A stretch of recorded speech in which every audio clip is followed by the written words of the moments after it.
साल की सबसे बड़ी अमावस्या मौनी अमावस्या पर बन रहे दिव्य और दुर्लभ संयोग में पीपल पर चढ़ा देना, यह एक चीज आपके पितृ करेंगे आपको मालामाल, होगा सभी परेशानियों का अंत।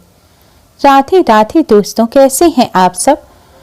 दोस्तों, हिंदू धर्म में मौनी अमावस्या को सबसे खास माना जाता है। साल की सभी अमावस्याओं में मौनी अमावस्या सबसे ज्यादा महत्वपूर्ण मानी जाती है। यह माघ माह की अमावस्या होती है। इस बार मौनी अमावस्या 29 जनवरी दिन बुधवार को है। इस दिन पितरों का पिंडदान और तर्पण करने का विधान है। यह दिन पितृदोष के साथ ही शनि दोष से मुक्ति पाने के लिए भी बहुत खास माना जाता है। दोस्तों, इस बार की मौनी अमावस्या तो बहुत ही अधिक खास है, क्योंकि इस मौनी अमावस्या पर त्रिवेणी योग के साथ ही कई दिव्य और दुर्लभ संयोग बनने से इसका महत्व कई गुना अधिक बढ़ गया है। साथ ही इस दिन ही महाकुंभ का शाही स्नान भी किया जाएगा। मौनी अमावस्या भगवान लक्ष्मी नारायण के साथ ही पितरों को समर्पित होती है। इस दिन पितरों के नाम से श्राद्ध तर्पण पिंडदान अवश्य करना चाहिए। ऐसा करने से पितृदोष दूर होता है, साथ ही पितृ प्रसन्न हो अपना आशीर्वाद देते हैं। इस दिन पितरों का आशीर्वाद प्राप्त करने के लिए और पितृदोष से मुक्ति पाने के लिए पीपल वृक्ष का पूजन अवश्य ही करना चाहिए, क्योंकि अमावस्या पर भगवान लक्ष्मी नारायण के साथ ही पितरों का वास भी पीपल वृक्ष में होता है। आज की इस वीडियो में हम आपको एक ऐसी चीज के बारे में बताने जा रहे हैं जिसे अगर आप इस अमावस्या पर पीपल वृक्ष पर चढ़ा देते हैं तो इससे आपको भगवान लक्ष्मी नारायण के साथ ही पितरों की भी कृपा प्राप्त होगी। भगवान लक्ष्मी नारायण की कृपा से घर में सुख समृद्धि आएगी। पितरों की कृपा से कार्यों में आ रही बाधाएं दूर होंगी, बिगड़े कार्य भी बनने लग जाएंगे, पितृदोष से मुक्ति मिलेगी। सभी देवी देवताओं के साथ ही शनि देव की भी कृपा प्राप्त होगी और शनि देव से संबंधित दोषों जैसे कि ढैया 7.5 से भी राहत मिलेगी, क्योंकि आज के दिन पीपल वृक्ष में भगवान लक्ष्मी नारायण पितरों के साथ ही शनि देव का भी वास होता है।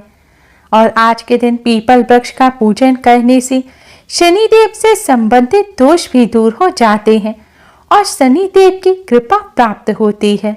अमावस्या के इस शुभ संयोग पर पीपल वृक्ष का पूजन करने के लिए एक जल का पात्र तैयार करें। इसके लिए आप एक तांबे का लोटा लें, इसमें शुद्ध जल भरें। अगर तांबे का लोटा ना हो तो आप पीतल का या स्टील का लोटा भी ले सकते हैं, लेकिन ध्यान रखें कांच का या फिर प्लास्टिक का बर्तन ना लें। लोटे में शुद्ध जल लेने के बाद अगर आपके घर गंगा जल है तो इसमें गंगा जल की कुछ बूंदें भी डाल दें। दोस्तों, अब इसके पश्चात आपको यह जल मीठा करना है। इसके लिए आप इस जल में 1 चम्मच शक्कर डालें, या फिर इसके स्थान पर आप थोड़ा सा गुड़ या फिर 2-3 बताशे भी डाल सकते हैं। आपको शक्कर, गुड़ या बताशा इतना डालना है कि यह जल मीठा हो जाए। इसके लिए शक्कर डालने के बाद आप चम्मच से शक्कर को इस जल में अच्छी तरह से घोल दीजिए। मीठा जल तैयार होने के पश्चात अब आप इस जल में थोड़े से साबुत चावल यानी कि अक्षत मिलाएं। ध्यान रखें दोस्तों, चावल के दाने साबुत होने चाहिए। साबुत चावल को ही अक्षत कहा जाता है। इसी से पूजन पूर्ण होता है। टूटे हुए चावल से पूजन अपूर्ण रहता है। आपको कच्चे चावल के साबुत कुछ दाने इस जल में डालने हैं। चावल डालने के पश्चात दोस्तों, अब इस जल में आप थोड़े से काले तिल डाल दें। तिल और चावल डालने से पहले आप उन्हें पानी से अच्छी तरह से धो लें और फिर इस जल में मिलाएं। अगर आपके यहाँ पुष्प है तो इस जल में आप 2 पुष्प भी डाल दें। अब इस जल में आप 1 चुटकी हल्दी और 1 चुटकी कुमकुम मिलाएं। इस तरह जल का पात्र तैयार हो जाएगा। अब दोस्तों आप एक मिट्टी का दिया लें। मिट्टी का ना हो तो आप साफ जल से आटा मढ़कर बिना नमक का उसका आप दिया बना लें। अब इस दिए में आप सरसों का तेल भरें और रुई की बाती लगाएं और इस दिए में भी आप थोड़ी सी काले तिल और थोड़ी सी कुमकुम डाल दें। अब आप पीपल वृक्ष पर जाएं। सबसे पहले पीपल वृक्ष में विराजमान सभी देवी देवताओं और पितरों को प्रणाम करें। अब आप भगवान विष्णु जी के द्वादश मंत्र ओम नमो भगवते वासुदेवाय का जाप करते हुए पीपल वृक्ष पर जल चढ़ाएं। पीपल वृक्ष पर जल चढ़ाते समय आपको इसी मंत्र का जाप करते रहना है। जल चढ़ाने के पश्चात जल चढ़ाने के ही स्थान पर आप रखकर इस दिए को जला दें। दिया जलाते में भी आपको इसी मंत्र का जाप करते रहना है। दोस्तों, दिया जलाते में आपको इस बात का ध्यान रखना है कि दिए में दो तरह की बाती होती है, एक लेटी हुई और एक खड़ी बाती। आपको इस दिए में खड़ी बाती लगानी है जो सीधी खड़ी रहे, जिस बाती का मुख किसी भी दिशा की तरफ ना हो। इस तरह का दिया आपको पीपल वृक्ष के पास जलाना है। दिया जलाने के पश्चात दोस्तों अब आपको पीपल वृक्ष की 11 परिक्रमा करनी है। आपको भगवान विष्णु जी के द्वादश मंत्र ओम नमो भगवते वासुदेवाय का जाप करते हुए ही पीपल वृक्ष की 11 परिक्रमा करनी है।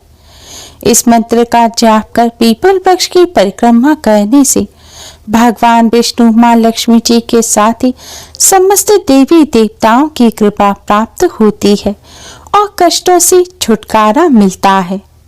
स्कंद पुराण के अनुसार पीपल के मूल में विष्णु, तने में केशव, शाखाओं में नारायण और पत्तों में हरि आदि देव निवास करते हैं। शास्त्रों के अनुसार पीपल वृक्ष में समस्त देवी देवताओं का वास होता है। अमावस्या के दिन इस विधि से पीपल वृक्ष पर जल चढ़ाकर पूजन करने से सभी देवी देवता प्रसन्न होते हैं।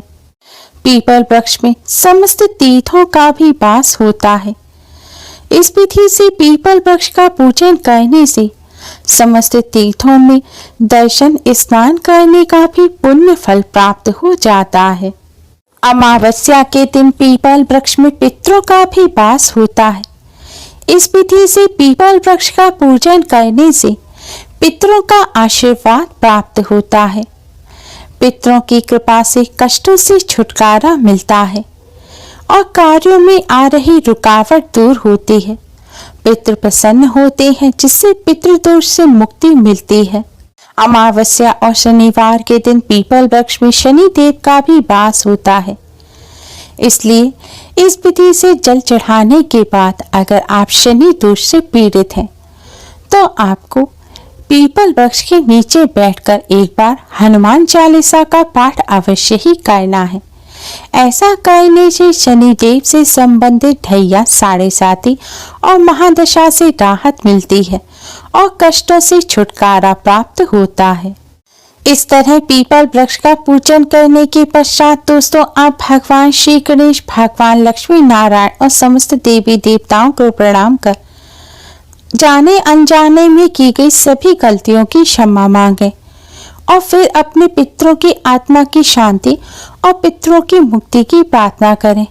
पितरों को कोई कष्ट ना हो इसकी आप प्रार्थना करें। इस तरह प्रार्थना करने से दोस्तों पितरों को जो कष्ट मिल रहे होते हैं वह दूर हो जाते हैं और पितरों को मुक्ति मिलती है। भगवान से पितरों के लिए प्रार्थना करने के पश्चात दोस्तों अब आप फिर से भगवान लक्ष्मी नारायण को प्रणाम कर पितरों को प्रणाम करें और जाने अनजाने में की गई अपने द्वारा और अपने परिवार द्वारा की गई सभी गलतियों की क्षमा मांगे और पितृदोष से मुक्ति की प्रार्थना करें।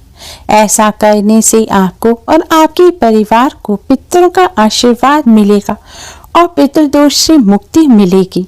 अमावस्या के दिन इस विधि से पीपल वृक्ष का पूजन करने से सभी संकट दूर होने के साथ ही धन, समृद्धि, यश, कीर्ति आदि की भी प्राप्ति होती है।